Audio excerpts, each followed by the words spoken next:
எப்பவும் ஒரே மாதிரி சமைக்காமல் இந்த மாதிரி பிரியாணி ட்ரை பண்ணி பாருங்கள். கண்டிப்பாக உங்களுக்கு பிடிக்கும்.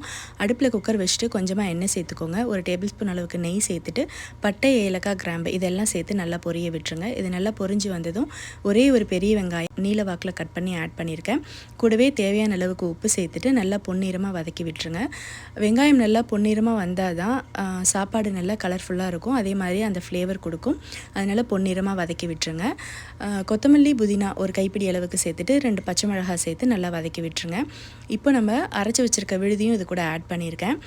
2 டேபிள் ஸ்பூன் அளவுக்கு ஜிஞ்சர் கார்லிக் பேஸ்ட்டு சேர்த்துருக்கேன். கூடவே கரம் மசாலா தூள் ஆட் பண்ணியிருக்கேன். பட்டை, ஏலக்காய், கிராம்பு தூள் இருக்கும் இல்லைங்களா, ஸோ அதை தான் வந்து ஆட் பண்ணியிருக்கேன். வீட்டில் அரைச்ச தூள் நான் ஆட் பண்ணியிருக்கேன். நீங்கள் கரம் மசாலா தூள் இருந்ததுன்னா ஆட் பண்ணிக்கோங்க. கரம் மசாலா தூள் 1 ஸ்பூன் ஆட் பண்ணிக்கோங்க. நல்லா இந்த மாதிரி பச்சை வாசனை போகிற அளவுக்கு வதக்கி விட்டுட்டு 2 தக்காளி நல்லா பொடியாக நறுக்கி ஆட் பண்ணியிருக்கேன்.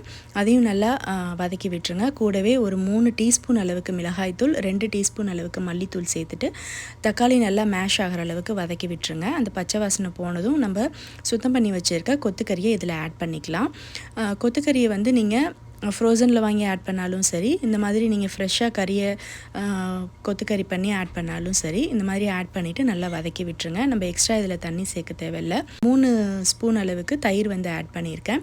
புளிப்பு சுவைக்காக தயிர் ஆட் பண்ணியிருக்கேன். நீங்கள் வந்து லாஸ்ட்டாக லெமன் ஜூஸ் கூட ஆட் பண்ணிக்கலாம். ஸோ நான் வந்து தயிர் வந்து 3 ஸ்பூன் அளவுக்கு ஆட் பண்ணிவிட்டு நல்லா இந்த மாதிரி கிளறி விட்டுட்டு லிட் போட்டு மூடி விட்டுருங்க. ஸோ இந்த மாதிரி கிளறி விடுங்க. அப்போ தான் வந்து நல்லா கறியிலேருந்து தண்ணி கோர்த்து வரும். ஸோ அதிலே நல்லா அந்த கொத்துக்கறியை வந்து வேக விட்டுறலாம். குக்கர் மூடி போட்டு ஒரு 6 விசில் விட்டு இறக்கிக்கோங்க. அப்போ தான் கறி நல்லா வெந்து வந்திருக்கும். ஸோ விசில் அடங்கினதும் எடுத்து இதை வந்து நம்ம வேறு பாத்திரத்தில் மாற்றிக்கலாம். அப்போ தான் சாப்பாடு கிளறதுக்கு ஈஸியாக இருக்கும். ஸோ நான் 2 கப் அளவுக்கு பாஸ்மதி ரைஸ் எடுத்திருக்கேன். பொதுவாக 1 கப் அரிசிக்கு 1.5 கப் அளவுக்கு தண்ணி அப்படின்னு சொல்லிட்டு கணக்கு வச்சு நீங்கள் ஆட் பண்ணிக்கோங்க. இதில் நான் 4 கப் அளவுக்கு தண்ணி சேர்த்துருக்கேன். ஆல்ரெடி மசாலாலே தண்ணி இருக்கும் இல்லைங்களா, ஸோ அதனால் கணக்கு வச்சு 4 கப் அளவுக்கு தண்ணி சேர்த்துட்டு உப்பு வந்து பார்த்துட்டு நீங்கள் ஆட் பண்ணிக்கோங்க. ஏன்னா உப்பு நம்ம ரைஸ் போட்டதுக்கப்புறம் பார்த்தா தான் தெரியும். ஸோ அதனால் உப்பு நீங்கள் பார்த்துட்டு சேர்த்துக்கோங்க. தண்ணி நல்லா கொஞ்சம் கொதித்து வந்ததும் ஊற வச்சுருந்த ரைஸை வந்து இதில் ஆட் பண்ணிக்கலாம். ஆட் பண்ணிவிட்டு நல்லா கிளறி விட்டுருங்க.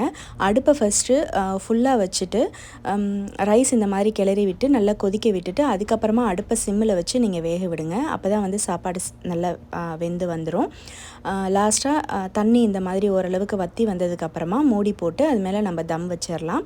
நீங்கள் வந்து தவா இந்த மாதிரி வச்சு நீங்கள் தம் போடுங்க. நான் வந்து இதில் ஒரு பாத்திரத்தை தண்ணி மேலே வச்சு தம்க்கு வந்து விட்டுட்டேன். ஸோ அதுக்கப்புறம் எடுத்து பார்த்தீங்கன்னா இந்த மாதிரி நல்லா உதிரி உதிரியாக வந்திருக்கும். ட்ரை பண்ணி பாருங்கள்.